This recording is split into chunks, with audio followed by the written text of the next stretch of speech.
Your heartbeat quickens when you spot the bear. It's an adult black bear about 30 yards away, rifling through some garbage cans. You slowly raise the tranquilizer gun and take aim, exhaling as you squeeze the trigger. The dart makes a soft thud as it hits the bear on the shoulder. The bear jumps and pulls its head out of the garbage can, and your heart begins pounding again as you prepare for the bear's next move. Relocating a nuisance bear is no easy task.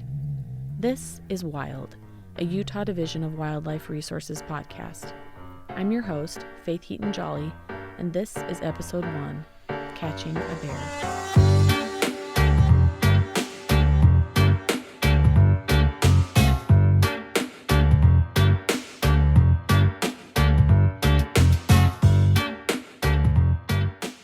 All right, we are excited to launch the very first episode of our new podcast for the Utah Division of Wildlife Resources. Pretty exciting day. So I have with me Darren DeBlois. He is our Game Mammals Coordinator. All the titles here are pretty intense. They are, yeah, it's hard to keep track. So we wanted to start off, the division does a lot of super cool stuff, obviously, which is kind of the reason for this podcast, is highlighting some of that work. But we wanted to start off with kind of a unique thing that we do, is a lot of times, we have to go in and relocate bears, that either come into neighborhoods or are rummaging through campsites type of thing. So we wanted to kind of talk about, first of all, what type of bears do we have here in Utah? In Utah, we just have black bears, known as American black bears. That's the species. But it's kind of deceptive because they're not only black. Right, yeah. In fact, in Utah, most of them are cinnamon or brown colored. It's more rare to have an actual black colored black bear. Oh, interesting. In Utah. Yeah. Okay, yeah. And they're kind of, because I think a lot of times when people think about bears, they picture kind of the iconic grizzly bears that you'll find in Yellowstone and Montana and stuff. So black bears are quite a bit smaller, right? Yeah, they run, a big black bear in Utah would be pushing 300 pounds. So that'd be a big mature male. Most of them are in the 100, 150 pound range. Okay. That's probably a pretty good average. Females are usually smaller than males when they're full grown, but so they're big animals, but they're not, grizzly bears where you're looking at quite a bit more they're just weight. Massive, yeah. But they're still aggressive. They're still big enough that they can hurt you or kill you. Yeah. Yeah. Most of the time, it's actually kind of a rare occurrence. We've had a few incidences this year, but it's pretty rare. Usually those bears don't want to mess around with people. They stay away from us. Right. But occasionally, and that's what we'll talk about today, is occasionally they do come into conflict with people, but it's more the exception than the rule. Sure, totally. So, and what would you say, I guess, where do most of those incidents happen? I guess it's usually where more people are. Yeah, it's most of the time when we have conflicts with black bears, it's actually in the back country, like a camping situation. That seems to be what we deal with most of the time. More rarely, they may show up in a town, and usually it's kind of a rural town that interfaces with black bear habitat in the mountains. But we spend a lot of time, with bears that are coming into campgrounds and getting into garbage, and that's something we try to educate the public on and making sure they keep their camps clean. Bears are really good at finding resources, and they're not picky about what they eat. And I feel like you just described me. That's great. That's how they're a lot like people that way. Yeah. They're good at finding food, yeah. And so when you do have those instances where, we get a call, we get a report here at the division of, there's a bear in my campsite that's, or whatever, or we have a bear in our neighborhood that's going through dumpsters type of thing. Kind of walk us through what the process is like for you guys when you respond. Typically, we want to know if the bear is still there. A lot of times when we get these calls, it's some time has elapsed. There's not cell phone coverage or whatever, and so by the time we get a report, sometimes the report will go through, 911 or local dispatch. So we want to determine if the bear is still there. Probably I don't know, maybe half the time the bear's it's coming in regularly, but when we show up, it isn't necessarily there. And so we'll set traps or snares to try to catch it when it does come back. And so we have different kind of traps we use. The one we use the most is it's made out of two 50-gallon metal drums that are welded end to end, and so it's kind of makes a big long tube.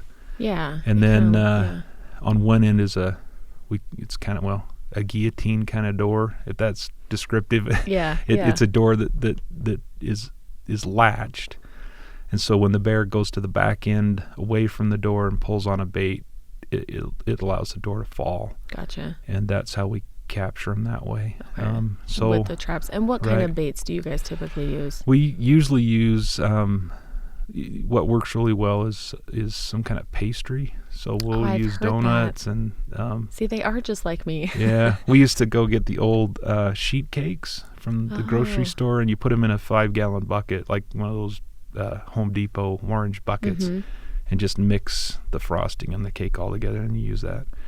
And the nice thing about that is it doesn't stink. We used to if you use raw meat, or we've used like fish, but those traps you can picture that small opening. Yeah. You've got to crawl through that and to put the bait in, and so the more nasty stuff you have in there, that's stuff you have to crawl through. And so you're right up so in cake works, and it works really good. We also use scents. Banana, they like, so you can buy it in a jug that it's just, Trapper's Supply has different kind of scents. You can get blueberry or banana. Interesting. Or anise oil. It smells like licorice. And kind of the whole idea behind it is you are just getting something that kind of has a really strong pungent smell that's going to be enticing to them. Yeah, bears search the landscape with their nose a lot more than their eyesight. So if they pick up those smells, they're more likely to come in. That's so interesting. So, okay, so trapping. So let's say, once you get the bear in the trap and the door closes, kind of what's the next steps? So, in those instances, we'll decide ahead of time what we're going to do with the bear. So if the bear's been just kind of in the wrong place at the wrong time, it hasn't really caused a lot of damage and isn't really a threat to public safety, then we'll relocate the bear. And if they're in a trap, we can just load that into a back of a truck and take it. If we need to handle the bear for any reason, then we would tranquilize it. Right. And those traps have little doors you can open and put what's called a jab stick, which is essentially a syringe on the end of a stick. Oh, I see. So you have some reach, and you can inject tranquilizer that way. And so that's usually what we'll do there. And you'll typically, if you are relocating it, you'll just put it in the back of the truck, take it to the mountains or wherever is kind of back to its natural habitat. Yeah, if we don't have to handle it, we would do that. We try to mark relocated bears so we can identify them if they do get into trouble again. Yeah. We have a safe. It's a spray paint, but it's not like a spray paint you'd buy to paint a project. It's biodegradable and bio-friendly. Yeah. And so we'll mark them that way. So if the blue bear shows up in a campground next week, we know that's one we've had a problem with before. Sure. If we use drugs, we'll put an ear tag in them. We need to monitor that as well. They need to go through a certain withdrawal period before someone can eat them. And so I see. If a hunter, for example, took one, we'd want to know that it didn't still have drugs in its system. I see. So And they you usually get marked somehow. Yeah, and you probably, I guess, can't re-tranquilize it again within a certain time period or something. Yeah. Okay. It's usually safe the next day, but those drugs stay in the system a little longer usually. Oh, I see. There's some 60 days. You want to make sure that time's passed. Interesting. Yeah. So, and then so we've talked kind of about the traps, and then the other kind of common method, right, is tranquilizing. So kind of how does that play out? So if you arrive, a lot of times in town, you'll arrive and the bear will be in a tree or something. It's been, or who knows, it can be cornered. If you can find it, it's usually backed into a corner in a tree. Well, I know one earlier this year was like in a barn or something too. Yeah. So in those cases, we try to have a little bit longer reach. So we'll use a dart gun, which is most of the ones we're using now are air powered, so they have a CO2 canister that you can pressurize the gun with. Kind of like those aerosol BB BB guns. Essentially a blow dart that you don't have to blow into. Interesting. But it's mounted on a handle, and so you can hold it, but it looks like a gun. Okay. So we'll use that, and then it fires a dart that the way the dart works is it has a small charge in the tail of the dart, and then the front end has a needle, and when that hits, there's a little firing pin in the tail of the dart that's on a spring. So when it stops suddenly, when it hits something, it'll fire off, and then that's what plunges the plunger. Then it'll release it. Interesting. And pushes the drug in. Yeah. So how far away do you have to be? Because I'm like, I would be really freaked out to have to go, confront a bear. So how, kind of what's the distance from where you can fire it? In order to be accurate and make sure you're going to get a good shot placement, you probably want to be within 20 or 30 yards. That's pushing it. But that's, but that's still pretty close. It's close, but it's still a pretty safe distance. Most of the time, they're cornered, or if it's in a tree, you're not really worried about getting rushed. Sure. By the bear. It's when we do this in dens. Maybe we can get to that in a minute. That's a little bit more close contact, but they're usually hibernating. Yeah.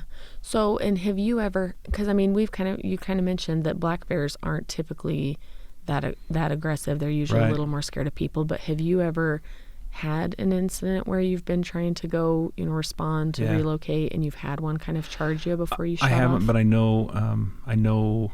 I did hear a story from a coworker that they had one that was coming into a dumpster in a camp that when they arrived, they were going to just haze the bear. So they didn't intend. They just wanted to scare it out of camp. Oh, I see. And so you can do that from a distance with a shotgun. So if you use small pellets and you're far enough away, it just stings them. Oh, I see. And so when they got out to try and do that, it turned around and bears will sometimes bluff charge, and they'll run at you like they're going to get you and then stop. And it did that a couple of times. Oh, that's so scary. That's so scary. But I've never, for the most part, they've always been in a tree or in a trap, or so you're not super worried about. I see. We did dart. Well, this was a nuisance bear. It was just when we were trying to collar a bear on the cache, and that bear wound up in a little cave. And so, this similar to denning, but it wasn't hibernating. That was probably the most that's intense. Nervous I've been, because you Yeah. have to kind of poke your head in and figure out where it is and before you can fire dart it. Yeah, Oh my gosh. exactly. So okay, and so once you fired the shot and you hit the bear with the tranquilizer, how long does it take until it takes effect? we as a general rule of thumb, we'll wait about 15 minutes. Usually you'll see drug effects within 3 or 4. Oh, they'll interesting. start drooping, and usually by 6 they're out. But you usually wait just in case. Okay. And it just knocks them unconscious. Yeah. Like they're sleeping. Yeah, Okay. there's like an anesthetic that you'd get for surgery, basically. Okay. So Interesting. And then so kind of walk us through the process after that. So then you're trying to, how do you pick up a bear? there's different ways. If the bear, sometimes we'll use a snare. So it's just a wire that holds onto their paw, and so you dart. In those cases, they're on the ground, and so when you dart them, they go to sleep, and then you can go do what you need to do. And in those cases, a lot of times we're putting collars on. Okay. Or if we need to move it out of the area, we'll transfer it to a trap, one of those traps I described.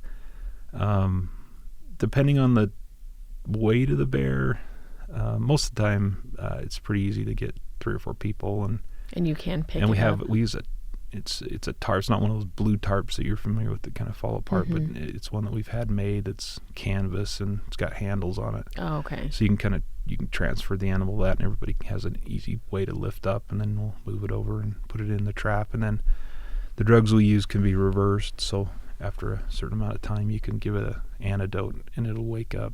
I see. Pretty quick. Once you've got to the spot that you want to release it or something. Right. Okay. And we usually actually do that right away after we get it in the trap, so it's awake for the transport. Gotcha. You need to worry about things like airway and, just sure. when they're anesthetized, you want to make sure they're breathing. And so if they're awake, that. they can do all that on their own. Gotcha. So we usually do that. Okay. And so let's say the bear is up in a tree rather than, cornered in a barn or something. Kind of what's the process of getting it out of the tree once the biggest risk is there's two things you have to be concerned with. One is if it falls, what's it going to land on? So we have nets that we can use to catch them. In my experience, is that hard to catch a falling bear? We it's not like the cartoons with the fire people that it's kind of because everybody will bang heads, so we try to the way the nets are set up is we tie them up so that when the bear falls, it's essentially kind of like a trapeze type of deal, so they fall into a net. I swear about 80% of the time it seems like as they're going under, they kind of position themselves in the tree so that they don't fall. And a lot of times they just don't come out of the tree. They go to sleep in the tree. Oh. And then you have to climb up and get them. So we do have some climbing gear to do that, some ropes and harnesses. Do you use ladders? We can, whatever's to hand. I've used ladders before. Usually it's the youngest, skinniest technician that gets to climb up the tree with a rope, send them up there and lower them down. So they will just kind of, if they get up there, they're not going to just push the bear out of the tree into the net. We'll put a rope under its arms and lower it down. I see. We just don't want it to fall. Sure. Sometimes they can be quite high. And it would be too dangerous to push them into a net type of thing. Okay. There's you can, if they're up in a tree really high, you can, it depends on the situation. Usually in those situations, there's dogs involved and you can pull the dogs off and let the bear kind of shimmy down and get a little bit lower, or even move to another tree that's maybe a little less tall. So there's a lot of options. Interesting. But you do have to be careful about, you kind of assume they're going to fall. So you set up for as if they're going to fall, and if they don't, then you got to figure out a way to climb up and get them. Yeah. And just, like I said, I mean, you hear about it all the time, like, the division employees responded and relocated this bear, but there's so much that goes into it, like just all the logistics of the equipment and the, people. Like, how many people do you normally have to take on these? It depends. A lot of times for bears in town, there's usually local police, sheriff or somebody's on scene. They're usually the first people to get called. And so it looked like, I think we had one in Orem, last week? Yeah, recently. And it looks like the fire department helped with that one with their ladder truck. But if it's more remote and it's just us, it'll usually be, you want at least 4, and sometimes it's 6. Kind of depends on who's around. Interesting. When you respond, we usually send a few people ahead of time just to get there and locate the animal so they know where it is. Yeah. And then another team will go get all the gear, and that takes a little bit longer. You need to get the tranquilizer drugs, make sure you've got all the things you're going to need, and a little bit extra. And so then once everybody gets there, then we'll move forward. Interesting. So what would you say is the hardest part of the whole process when you're responding to relocate a bear? It all seems so routine. I think the biggest thing is, when the public's involved, it's you got to be really careful about, safety, and, darts are not going to miss and wind up somewhere where you can't find them. Right. And a lot of times, sometimes there's a little bit of pressure. You got to deal with this now, and why aren't you moving faster? I see. A lot of times those are kind of the challenges, but typically that's not the case. It seems like we usually get there and get things figured out and take care of it. Do you find that, like, there often is a crowd that's gathered by the time you get there, and so you kind of have to back away, this is a wild animal kind of thing? Okay. Yeah, it's just human nature. Yeah. Something like that Everybody happens. wants to see the animals, Yeah. And we'll usually, depending on the situation, but if we can get the bear tranquilized and everything's safe and everything's secured, we'll let people come and touch it and take pictures if they want to, and, within reason. We don't want to wait for hours, obviously, but that usually works out pretty good. Interesting. And so once you've gotten the bear transported, relocated, kind of what goes into deciding where we're going to relocate these animals? Each region has a place which is kind of their relocation spot. We try to find places that are remote, that the likelihood of the bear getting into trouble again is low. Right. We want to be careful about livestock. If there's well, you're not dumping off right, next to a farm or exactly. something. You don't want to dump a bear next to somebody's sheep herd or something like that on the mountain. So these are all decisions that are made in advance. So we decide way before we even move animals, where are we going to take bears. So when it happens, that's something that's already been considered. Gotcha. And I guess it has to be somewhere that you can access, you can drive to, because, right. where it is kind of more remote. Yeah. Yeah. Interesting. It's easier in some parts of the state than others. Yeah. And so once you get there and you are about to let the bear out, is it hard to get him out of the barrel, or do they usually run out once usually you open they'll hop out pretty quick. Sometimes you got to tip the trap up, so that usually they're transported in one of those barrel traps, and right. you tip them up to encourage them to slide out the end, and it's, I don't know that we've ever had one turn around on us. They do. Someone will tell me I'm wrong, but all the ones I've ever done, they're out of there. They don't want to be anywhere. Yeah, they run away. Interesting. Yeah, that is pretty interesting. Well, and we post a lot of those videos. I have seen those videos. We post them on our social media and stuff. It's kind of cool to see. And so you'd also kind of talked about, our work with bear denning and stuff when we will go and put collars on them. So kind of talk about why do we collar them, and why do we, sometimes mess with them while they're hibernating. Yeah.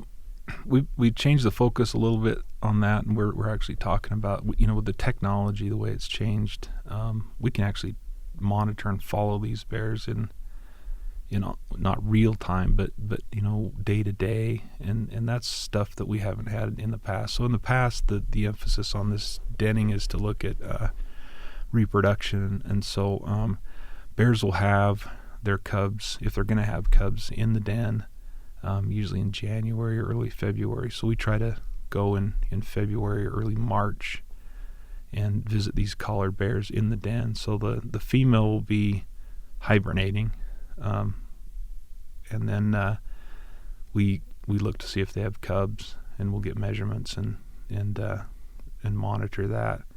So that gives us some indication for reproduction rate. Bears can be quite sensitive to conditions. So if it's drought or berry crop is poor, acorns, something like that, they won't reproduce that year. And so you can go in and kind of get a sense for how that's going. So now with the new technology, we may be able to get a lot more information about habitat use and where they are during the year and how their home ranges might change. So those are all some questions that I think we're excited to look at. But visiting them in the den is really the easiest way to handle them. Because kind of where they are. Yeah, and they're in a low, they're in that hibernation state, so they're easier to handle. But you do have to crawl in, and so that's so scary. You're coming face to face with a bear, and usually works out pretty well. And with those ones, you typically will just jab them with the use a jab stick, or we have a pistol it's kind of like a BB pistol. It shoots a dart that you can use in closer quarters. So usually something like that. And when they have the cubs are hibernating right along with them. They'll be awake, but they're young, and at that age, that small, you can just pick them up and handle them. They're not. You don't have to tranquilize the little babies. We don't. Okay. Yeah. So that's nice. Once we're done, we'll put them back. We'll put the mom back, and we'll just, in this case, we won't reverse her. We'll just let her wake up naturally, and we'll be gone before she wakes up. Gotcha. So right. Interesting. We just don't want her to abandon the den. Sure. Yeah. And so, and how many bears in Utah right now do we have, these collars on that we're trying to kind of get some of this info from? I was looking today. I should have counted. I want to say 30-ish. Oh, okay. Yeah. The goal is 25, but we've got more than that. I see. And it all just kind of helps us get information about how many there are and where they're at, and just population. Interesting. And then talk about, so with these collars, how long do we leave the collars on these bears that we monitor them. So the collars will usually last about 3 years. The battery lasts about that long. And so, if it's a young bear and we think it might put some growth on, we'd go back and visit the next year and adjust it if we needed to. But we could also wait until do it in year 1 and maybe visit it again in year 3, and if we need to replace a collar with a new one, we do that. So right now we're trying to visit all our collared bears every winter, but that's something that we're talking about. Yeah. That's something that I want to go check out, it's is pretty cool. going to see the bears in the den. Yeah. No, it's super interesting. And I think, a lot of this, like I said, a lot of people don't know what goes into a lot of the work that we're doing with some of these animals to study them and, in these instances, relocate them for safety purposes. Anyway, so I appreciate you coming on Sure and, thing. kind of sharing some of those insights with us.